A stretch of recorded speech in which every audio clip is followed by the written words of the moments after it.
to shoot Zachary. Why? Well, I hate to say this. I do hate to say this, but I believe that Babe is ill. I mean, in her head ill. Oh, now, lady, don't say that. There are plenty of good, sane reasons to shoot another person, and I'm sure Babe had one. This is the AK-47 assault rifle, the preferred weapon of your enemy, and it makes a distinctive sound when fired at you, so remember it.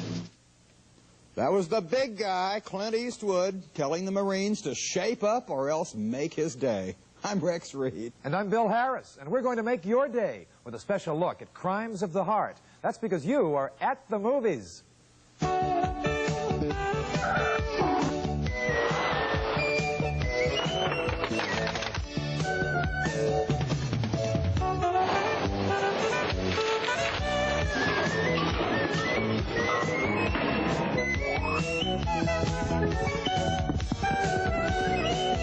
I think war's just been declared.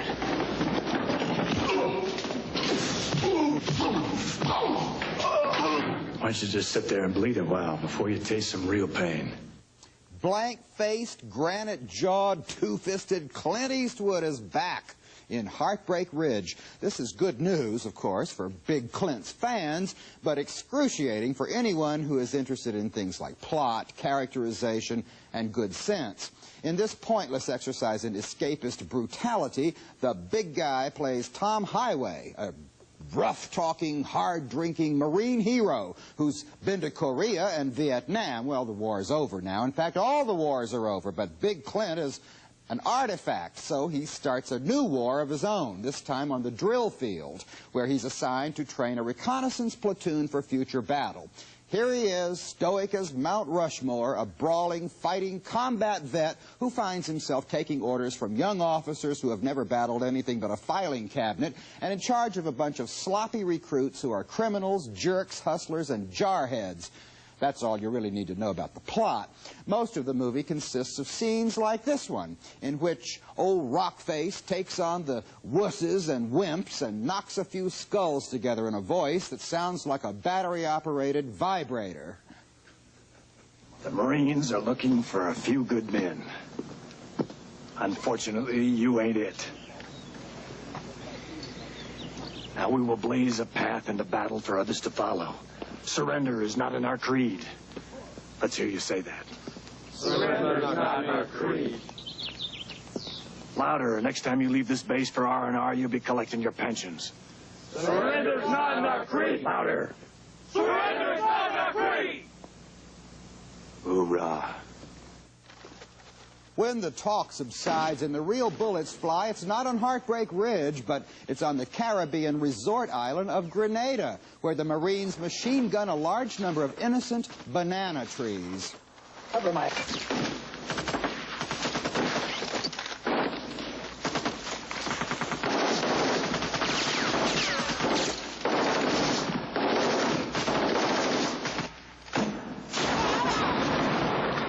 Well, when the smoke does clear, Big Clint emerges another hero, scars by Max Factor and jawline by Kaiser Aluminum. The recruits respect him, even Marsha Mason takes him back, and she hates him. Nobody ever bothers to explain why. I guess there's not much time for logic when you're trying to mouth the gung-ho macho minestrone that this movie calls dialogue and run for mayor of Carmel, California at the same time. Now, John Wayne might have found some humor in all this, but Clint Eastwood doesn't even try. He doesn't act, he just frowns, cusses, and growls. The fans, of course, don't care as long as the brass knuckles still work. But the military cares. This movie was originally written about the Army. Well, they read the script, and they refused to have anything to do with it. Then Clint Eastwood changed it to the Marines, who have since disowned it, and they've even canceled the world premiere of the movie, which was supposed to benefit the Marine charities. Now, I'm telling you, when you make a movie so bad it even makes the Marines want to throw up, you've hit rock bottom. I don't blame them. Heartbreak Ridge left me in a stupor, like waking up in the middle of the night in front of a TV test pattern. Why did something tell me that my partner wasn't going to like this one? It started great. Images, black and white, of old war, World War II and so forth in Korea. Country legend, Don Gibson, Sea of Heartbreak. And then, wham! Oh, but we've seen it a million times. A movie that Richard Brooks made much better called Take the High Ground, in which Richard Widmark played the Clint Eastwood part. Much better picture. Just go back and see that one. And filthy dialogue. They had slang words for parts of my body I didn't know I had. And had suggestions about what to do with them that I can't do physically. And but that also growling voice. The voice What's happened to his voice? Right face, forward. You can't hear that in a movie theater, much less on a drill field. Sending him to Grenada, by the way, is like John Wayne breaking up a fight at recess. That's no war. Next, three sisters, kooky sisters, reunited when one of them is accused of shooting her husband in Mississippi. Let's do it. And give each one of us a rose. Do that. Rose, baby. All right.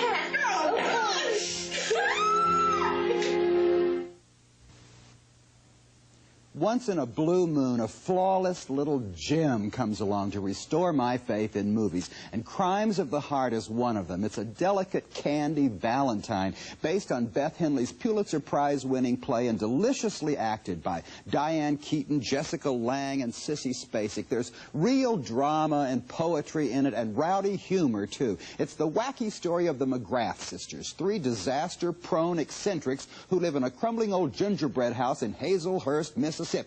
They've been off-center, of course, ever since their mama hung herself and the family cat in the fruit cellar in a double suicide. And now Lenny, the oldest sister, is a shy old maid with a deformed ovary. Meg, she ran away to Hollywood and ended up in the loony bin. And Babe, the baby of the family, faces 30 years in jail for shooting her husband in the stomach after having an affair with a black teenager. Their own cousin calls them cheap Christmas trash. But are they depressed? Not for a minute. Like modern-day Scarlett O'Hara's, they postpone all realities till another day. These girls are survivors because they stick together. But sibling rivalry goes all the way back to childhood, and sometimes it erupts over the oddest things, like a box of chocolates. Well, I just wanted to ask you, just why? Why did you take one little bite out of each piece of candy in this box and then just put it right back in there? Oh, I was looking for the ones with nuts. The ones with nuts? Uh-huh. Well, there are none with nuts. This is a box of assorted creams. All it has in it are creams. Meg, if you please look right here at the top of this box, it says right here in clear letters, assorted creams, not nuts. And besides, I want to tell you something. It was my one and only birthday present to me. It was my only one. Well, Lenny, honey, I'll get you another one. Well, that's not the point. I don't want another box. What is the point? Well, the point, okay, I don't know what the point is. It's just that you just have no respect for other people's property. You're just always taking whatever you want. But do you remember how you always had layers and layers of jingle bells sewn onto your petticoats while Babe and I only had 3 apiece? She's going on about those stupid jingle bells again. Well, that's right, Mike, because it's a specific example of how you always got what you wanted. Babe decides to end it all and repeat history just like her mama did, but in one of the film's funniest scenes proves she's even too clumsy to kill herself. What the hell have you done? What? Nothing. Yeah. Oh, babe. Come here now. Just sit down. Just sit right down here. Oh. Babe. I'm okay. Here, put your head between your knees. Now breathe deep. Meg. Come on, do what I say. I know why she did it. I know why she Come on, just do what I'm saying. Meg. I know why she does it. Oh, babe, why? Why? Why what? Why did you put your head in the oven? Oh, I don't know, Meg. I'm having a bad day. They're always having a bad day. Crimes of the Heart, you know, really is a hard movie to describe.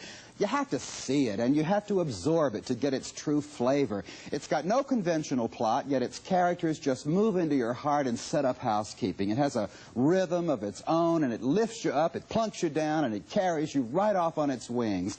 Now, to accomplish all of that, That requires great ensemble playing, and here it is beautifully served by a trio of actresses who are positively mesmerizing. As Meg, the sister who got away, Jessica Lange is a perfect contrast to her down-home sibling. She's got a hard edge and a kind of tough veneer to her character. As Lenny, the spinster, Diane Keaton is nervous, she's clunky, she's simmering with rage all the time. And as Babe, the flamboyant baby of the family, Sissy Spacek, is utterly mad, impulsive, and full of misplaced passion. They're all adorable. Well, maybe all Southern belles are not this off the wall, but I wish they were. And I also wish that every movie was as funny and as irresistible as Crimes of the Heart. I cannot remember when we have been so much in sync. What a rave, what a fun.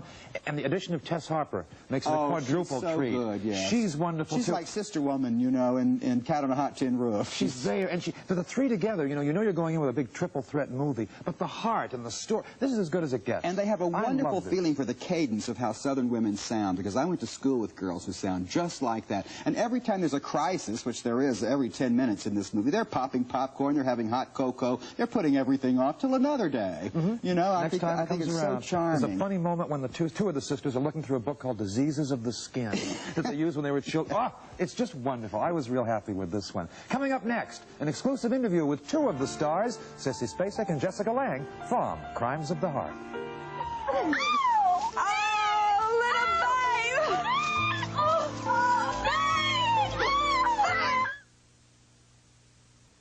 The film again is Crimes of the Heart, and once again it is sensational. So are the performances by the ladies. In fact, don't be surprised if you see one or several of them up there for Oscars. We had a chance to speak with Sissy Spacek and Jessica Lange. In fact, Sissy's already being mentioned for possible Oscar for Night Mother.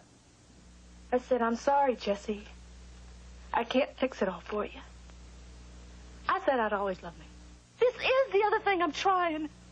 And I know there's some other things that might work. But might work's not good enough anymore. I need something that will work. This will work. Leave me alone. It's the truth. I should have just left you a note. Yes. I was impressed with Night Mother, and it must have been a real emotional roller coaster. To do that and to try and have a personal life, too? Oh, I didn't try to have a personal life, too. That was all I did then. And a real emotional ordeal. Yeah. How'd you blow off steam when it was finally done? I played Babe and shot my husband. Correct. You just pulled the trigger. What happens now? Well, after I shot him, I put the gun down on the piano bench and went out into the kitchen and made up a pitcher of lemonade. Lemonade? Yes. I was dying of thirst. Lemonade? Would you like a Coke instead? You described Babe McGrath once as a woman who has a dinner party and is a wonderful centerpiece and everything is right, except she forgets to put the roast in the oven. Yeah. Well, you know, Beth Henley, who wrote this, described her to me that way. Because when I saw her out in Los Angeles while I was making Night Mother, and I was kind of desperate because I was in such an emotional state at that point that I just thought, how in the world am I going to be able to do a comedy right after this? My psyche was not in a comedic place. So I was like, Beth, tell me something about the character, please. And that's what she said. And that really kind of just opened my eyes about Babe. Why would you tell anyone about shooting Zachary? Well, you must have had a good reason, didn't you? I guess I did. Well, then, Babe, what was the reason? I can't say.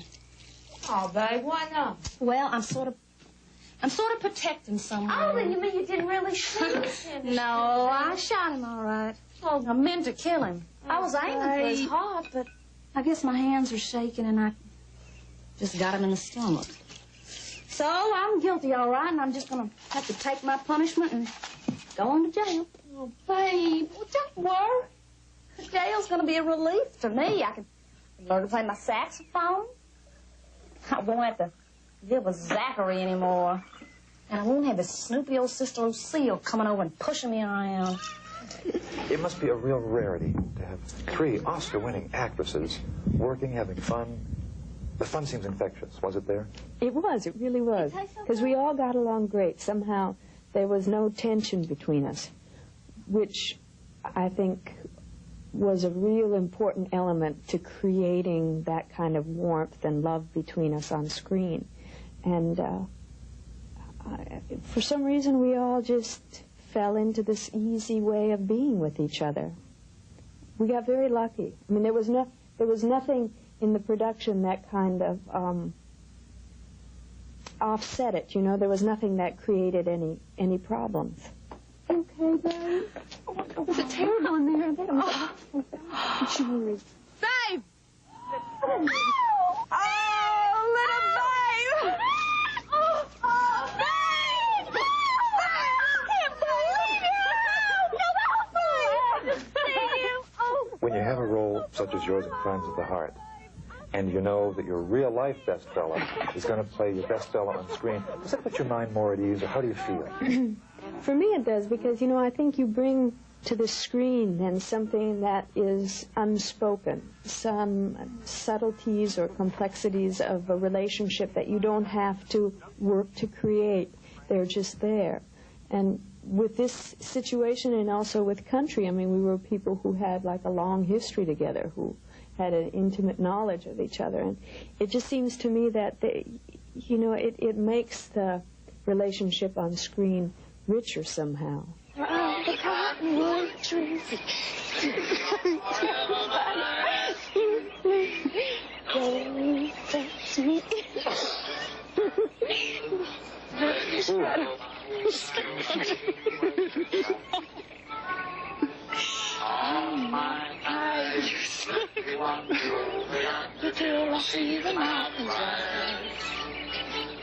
Yeehaw. Sam Shepard, of course, Jessica's real-life fella. Another surprise in a film that is a winner. Rex and I agree. And it's a pleasure to be able to present a look at Sissy and Jessica backstage with you.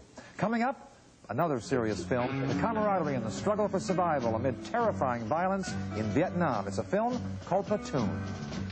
Somebody once wrote, hell is the impossibility of reason.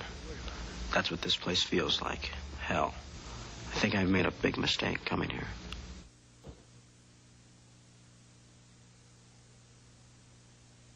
Whoppers, the fun, crunchy candy with a delicious taste of chocolate. For big, big taste at home or at the movies, it's Whoppers candy. Introducing Adidas the Fragrance. Crisp, fresh, and very, very masculine. Adidas the Fragrance, cologne and aftershave for men.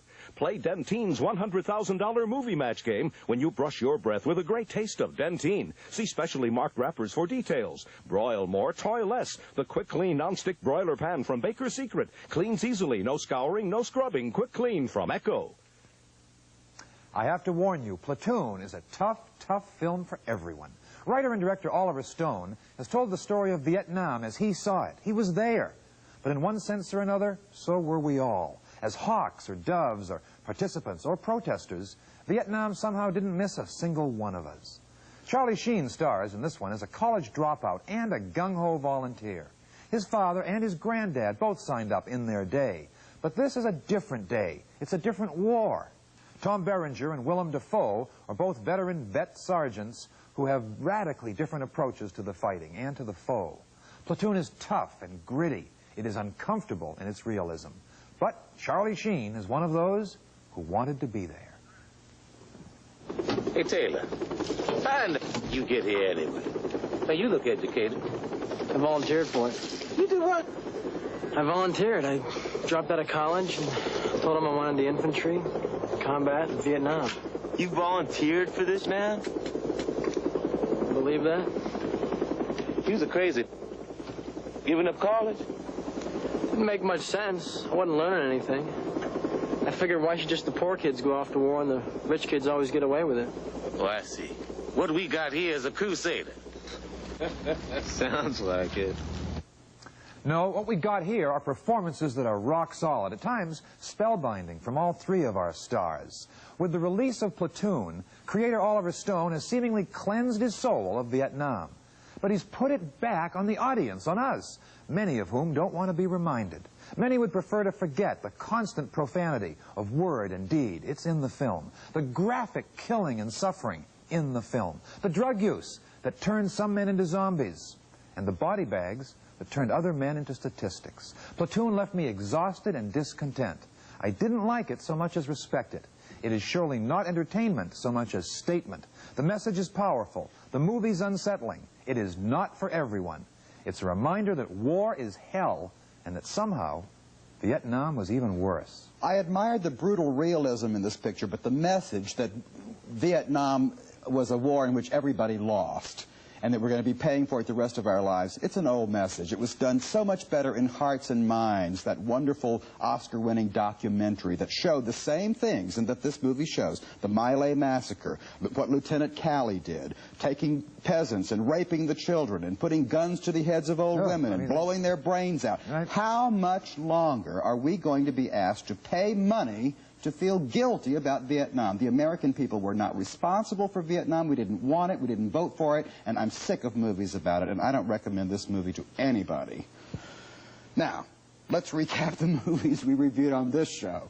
Clint Eastwood's mindless marine adventure Heartbreak Ridge, well, it was disowned by the Marines and by me. This one ranks only 1 star from me. Bill liked the usual Big Clint charisma despite that gravelly voice, and so he gives it 2 stars.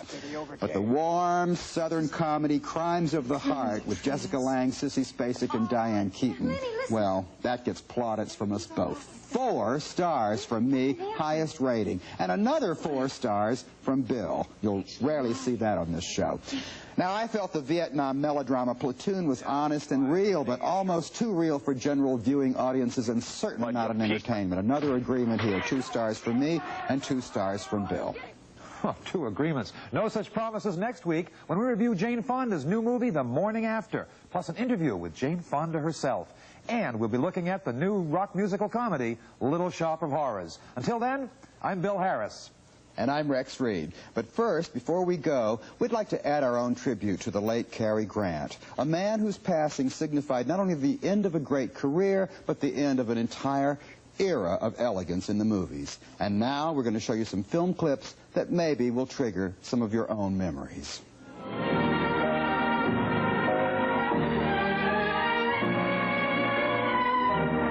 30 minutes from now, it's all the news that is the news on TV 14. Watch the Independent Network News 30 minutes from now on 14. And stay tuned now for Dancing to the Hits, coming up next.